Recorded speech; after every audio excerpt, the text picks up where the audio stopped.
10th class results అయితే release అయ్యాయి కదా.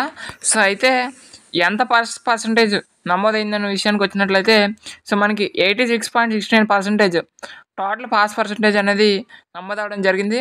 సో అందులో గర్ల్స్ పాస్ పర్సంటేజ్ చూస్తే 89.17% అండ్ బాయ్స్ పాస్ పర్సంటేజ్ చూస్తే 84.32%.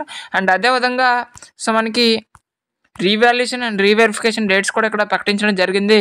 సో మీరు ఇక్కడ చూసుకున్నట్లయితే మే 24 నుంచి జూన్ 3 వరకు కూడా అడ్వాన్స్డ్ సప్లిమెంటరీ పరీక్షలు నిర్వహించనున్నారు. అదేవిధంగా రేపటి నుంచి ఆన్లైన్లో రీవాల్యుయేషన్ అండ్ రీకౌంటింగ్ దరఖాస్తులు స్వీకరించనున్నారు అని చెప్పడం అయితే జరిగింది.